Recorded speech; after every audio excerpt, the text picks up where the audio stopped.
Le couple le plus heureux que j'ai jamais rencontré. Le couple qui donnait de l'espoir à ceux qui ne croyaient pas en l'amour, est tombé de leur nuage de bonheur et s'est fracassé. Et tout ce malheur a commencé à cause d'une femme, vieille et aigrie. Je suis arrivée chez Jill à 17h précise.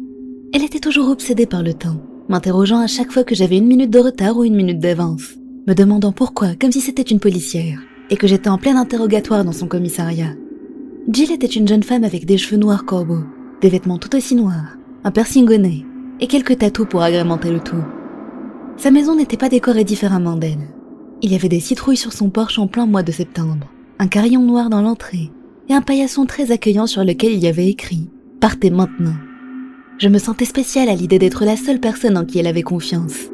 Mais malgré cela, il a quand même fallu que je frappe à la porte plusieurs fois, puis que je sonne en désespoir de cause pour qu'elle m'ouvre enfin. « Salut », je lui ai lancé, pour mettre fin au regard baissé qu'elle avait toujours quand elle ouvrait la porte. « Lily », elle m'a répondu en souriant. « Comment tu vas ?» Je lui ai répondu que j'allais bien et je lui ai retourné la question. Puis nous avons échangé quelques banalités. Ça me faisait très plaisir de la voir. Jill et moi avions prévu une soirée film. Enfin, tant que le film n'était pas très long. Parce que, pour une raison étrange, elle ne laissait personne, pas même moi, rester chez elle après 21h30. En entrant chez elle, mes narines ont tout de suite été accueillies par la douce odeur de cookies à la cannelle, fraîchement sortie du four. J'espérais qu'ils étaient pour nous, mais Jill a finalement ramené un bol de popcorn et des sodas pour le film. Ce qui était très bien en soi. Je n'allais pas me plaindre et finir par perdre sa confiance pour les 2 prochaines décennies. Le film s'est terminé, et ma foi, il n'était pas aussi mauvais que ce que j'aurais cru. Jill est montée à l'étage pour aller chercher un autre film, et pendant ce temps, j'ai fait un petit tour chez elle. J'étais contente qu'elle soit prête à en regarder un autre avec moi. Elle commençait à s'ouvrir un peu plus, et laissait petit à petit ses amis de retour dans sa vie. Je suppose que tout l'ennui qu'elle a vécu ces dernières années a enfin eu raison de son côté introverti. Mon regard est tombé sur une photo dans un cadre, posée au-dessus de la cheminée. C'était une photo de Jill, avec son ex-petit ami, Tyler. Personne ne sait ce qui s'était passé entre eux. Tout ce que l'on sait, c'était qu'un jour ils étaient ensemble, et le suivant ils ne l'étaient plus. Après la rupture, Tyler avait tout bonnement disparu, et personne ne l'avait revu depuis. Les séquelles de cette rupture se voyaient. Elles se voyaient dans les yeux de Jill. Elle est d'ailleurs revenue à ce moment-là, tenant à la main un nouveau film, Saw 4. Elle m'a demandé s'il me plaisait, et j'ai dit oui, nous l'avons donc lancé. Malgré le gore du film, elle a lentement basculé vers un sommeil profond. Je n'étais pas vraiment concentrée sur le film de toute façon. Ce n'était pas grave qu'elle s'endorme, et dans tous les cas, il était bientôt l'heure pour moi de partir. Je me suis levée pour aller dans la cuisine, pour me servir un verre d'eau. J'ai remarqué qu'il était 21h15, et je me suis dit qu'il valait mieux que je me dépêche de partir, même si Jill n'allait probablement pas se réveiller avant 21h30.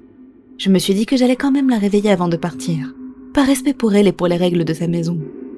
J'ai remarqué un plateau de cookies à la cannelle sur le comptoir, et je me suis dit qu'elle ne le remarquerait pas si j'en piquais un. J'ai jeté un coup d'œil dans le couloir avant d'ouvrir le robinet, pour voir si Jill dormait toujours. Je ne voulais pas faire trop de bruit en me lavant les mains. Mais finalement, ce n'est pas le bruit de l'eau qui l'a réveillée, c'était mon hurlement. Alors que je me lavais les mains, j'ai aperçu le visage d'un homme, collé à la vitre de la fenêtre en face de l'évier. J'ai sursauté sous le choc, et Jill est arrivée en courant dans la cuisine, me demandant ce qui s'était passé.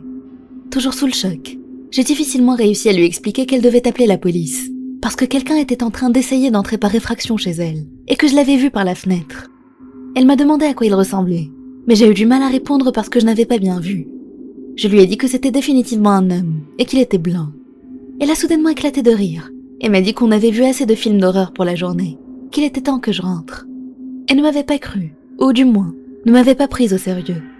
Je lui ai dit qu'il était hors de question que je la laisse seule. Elle m'a répondu qu'il n'y avait rien à craindre. Je l'ai interrompu en lui disant qu'il était hors de question que je la laisse seule avec un potentiel criminel dehors. Jill a soudainement remarqué l'heure, et son expression a changé. « Lily, il faut que tu partes. Il faut que tu partes maintenant », elle a dit. J'ai jeté un coup d'œil sur le côté, vers la fenêtre du salon.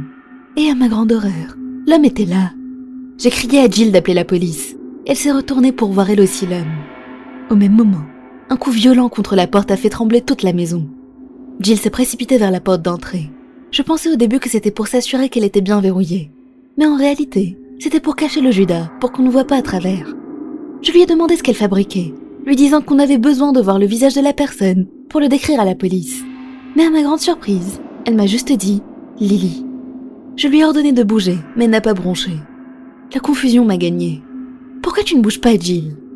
et s'est retournée, et j'ai pu voir des larmes couler sur son visage, laissant une traînée de maquillage sur ses joues. Elle semblait désespérée, comme si elle avait finalement abandonné, et qu'elle était enfin prête à me dire quelque chose. « Lily, tu te rappelles de la vieille femme, celle que Tyler et moi… » Elle s'est interrompue pour s'essuyer le visage.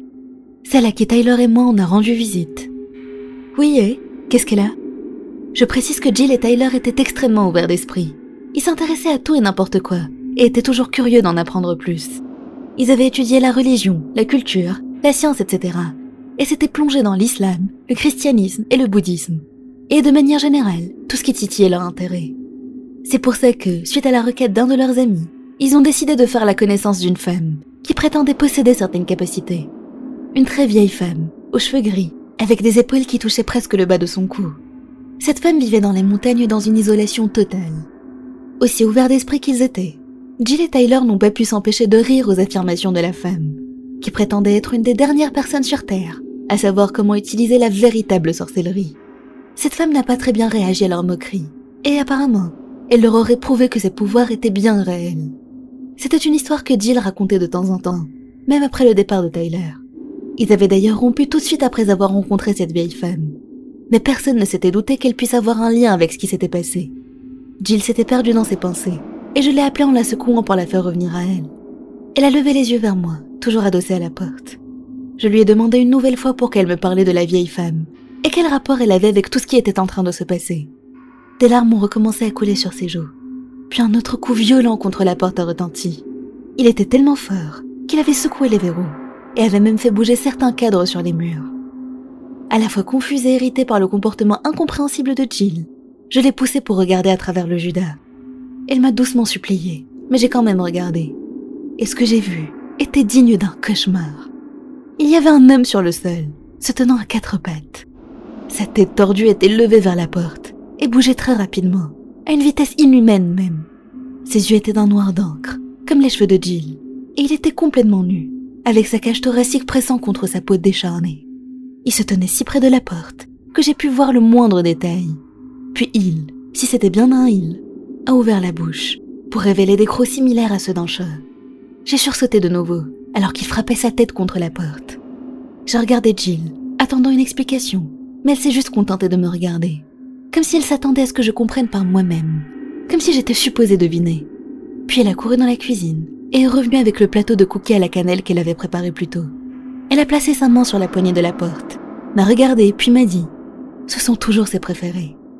Choquée, je lui ai demandé ce qu'elle faisait, mais elle m'a ignorée et a ouvert la porte. Elle est sortie de la maison, puis a refermé la porte derrière elle. J'ai regardé à travers le Judas, puis j'ai couru au salon pour avoir une meilleure vue depuis la fenêtre. Jill était en train de nourrir la chose avec ses cookies, lui caressant la tête au passage. La chose s'est frottée contre ses jambes, et Jill l'a embrassée sur le front, pendant qu'elle dévorait les cookies.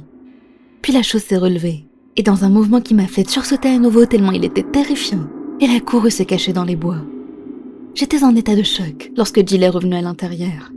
Elle s'est figée près des escaliers, attendant que je dise quelque chose. C'est à ce moment-là que j'ai enfin compris. Tyler avait toujours adoré ses cookies.